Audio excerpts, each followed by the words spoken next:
السلام علیکم ورحمۃ اللہ وبرکاتہ۔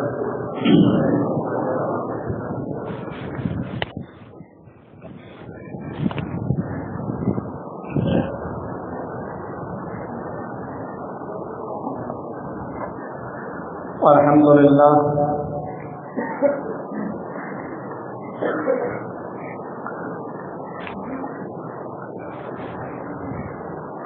الحمد للہ نحمده ونستعینه ونستغفره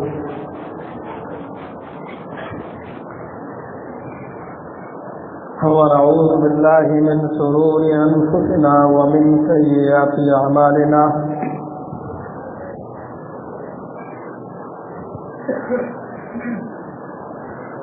من يهد الله فلا مضل له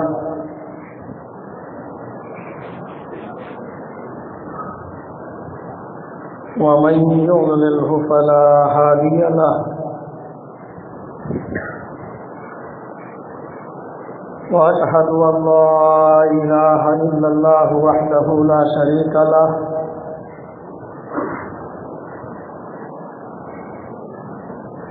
وأشهد أن محمدا عبده ورسوله أما بعد فإن خير الحديث كتاب الله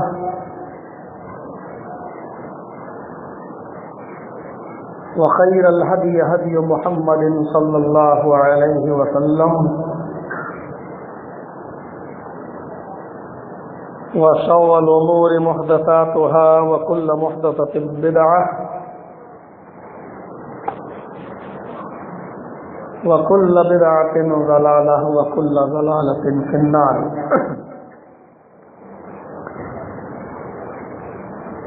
أعوذ بالله من الشيطان الرجيم، بسم الله الرحمن الرحيم، اقرأ باسم ربك الذي خلق، خلق الإنسان من علق، اقرأ وربك الأكرم الذي علم بالقلم، علم الإنسان ما لم يعلم۔ رب اشرح لي صدري ويسر لي أمري واحلل عقدة من لساني يفقهوا قولي۔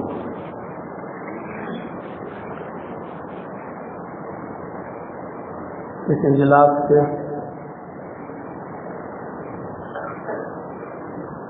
اور تنظیم جمعیت شبان المسلمین کے صدر فضیلت الشیخ محمد جنید مکی حفظہ اللہ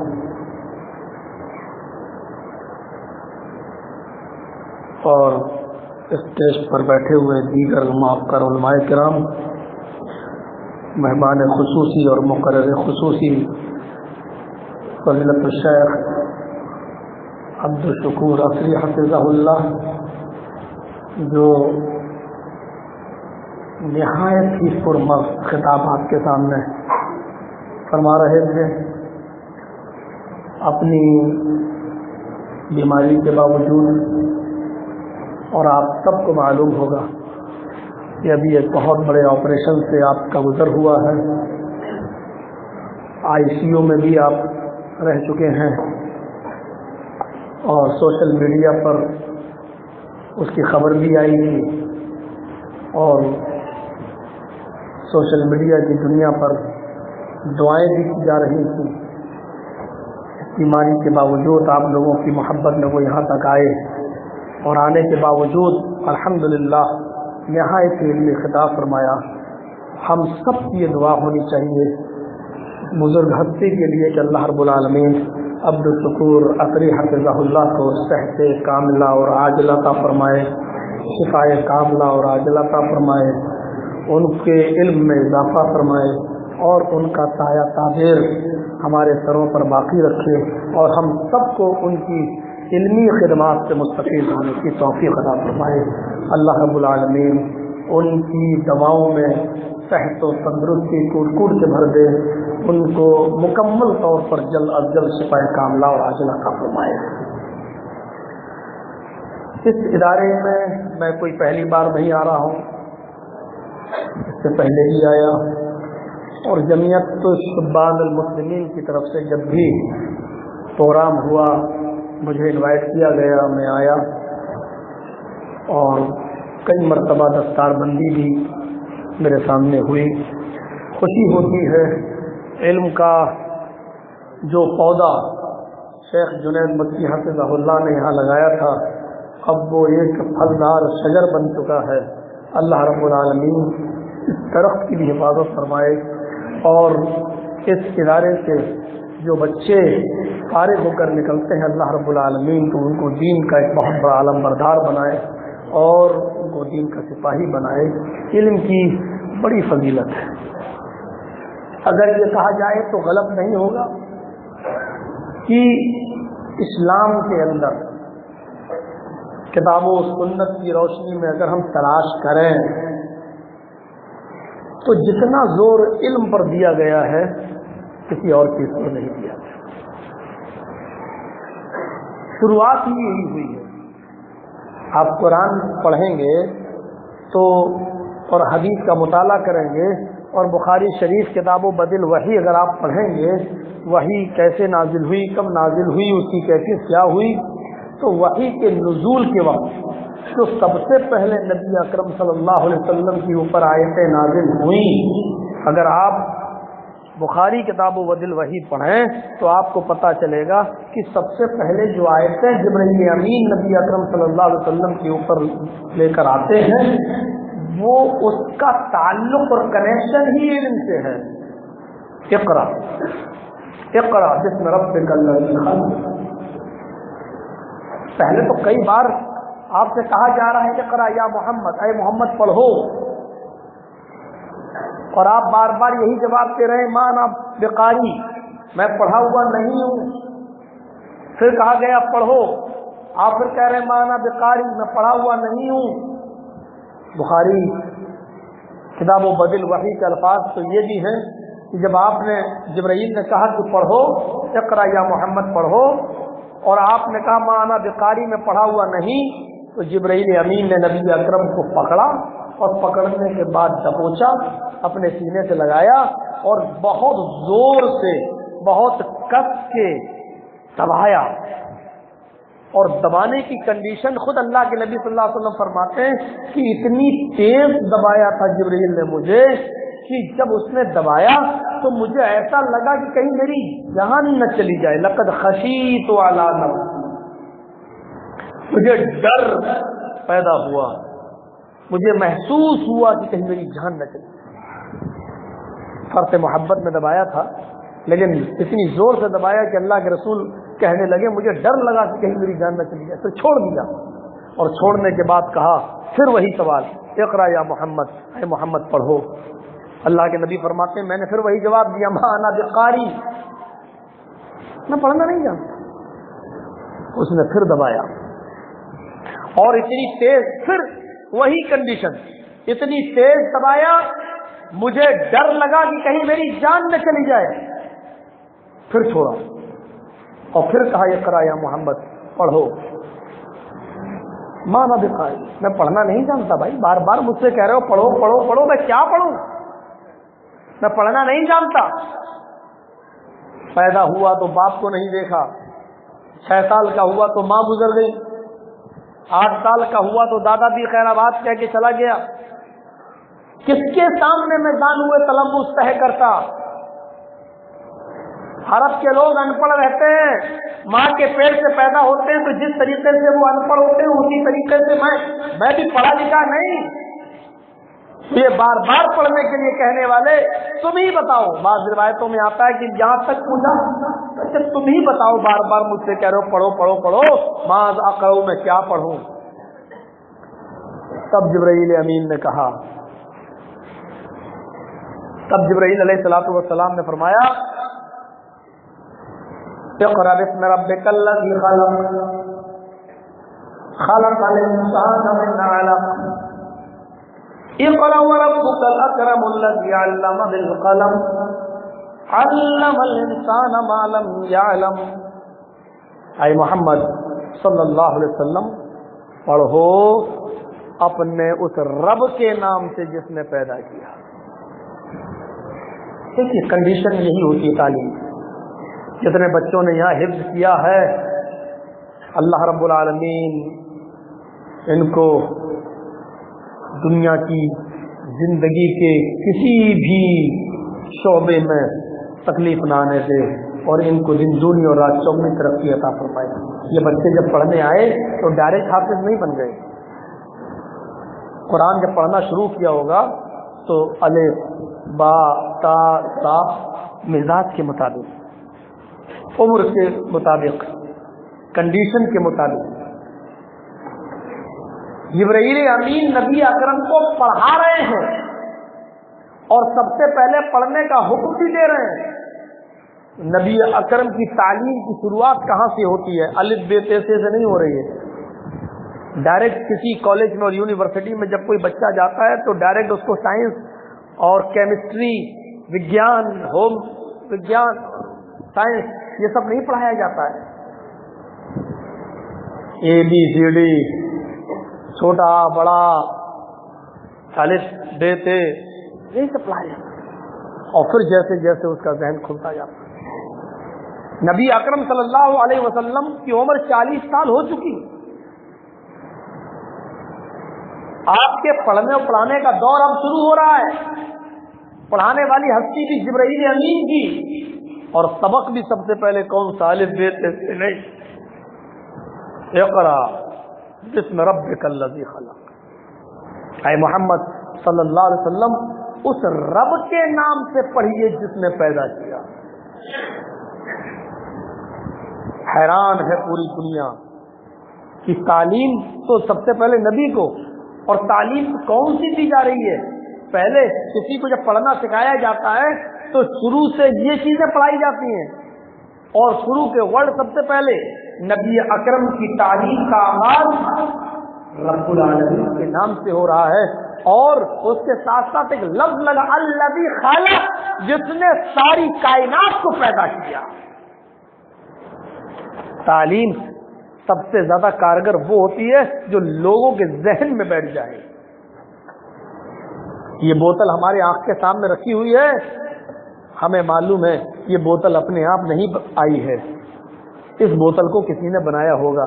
ایک ان پڑھ سے ان پڑھ شخص بھی جانتا ہے، چاہے وہ کسی بھی چھوٹے سے چھوٹے مکتب میں نہ پڑھا ہو، الف بے تے سے ای نہ پڑھا ہو، اے بی سی ڈی نہ پڑھا ہو، لیکن وہ بھی یہ جانتا ہے کہ اس بوتل کو کسی نے بنایا ہے، اس کا بنانے والا کوئی ہے۔ یہ مائک ہمارے سامنے ہے، ہمیں یہ معلوم ہے کہ یہ مائک اپنے آپ نہیں وجود میں آ گیا، اس مائک کا بنانے والا کوئی ہے۔ عرب کے لوگ اتنا جانتے تھے،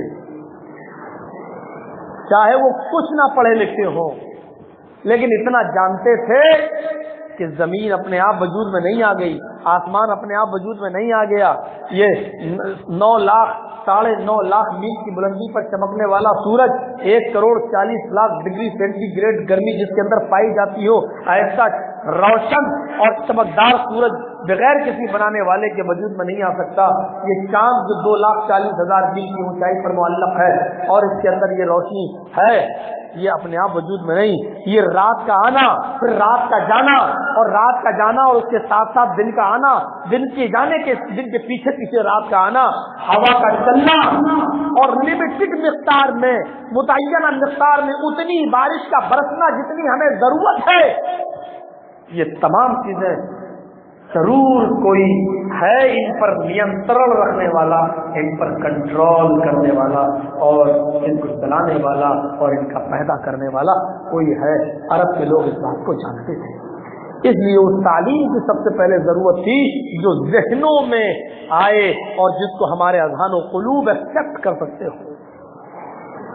اقرا بسم ربک الذی خلق، اے محمد پڑھو رب کے نام سے جس نے پیدا کیا۔ عرب کے لوگ اس کو قبول کرتے،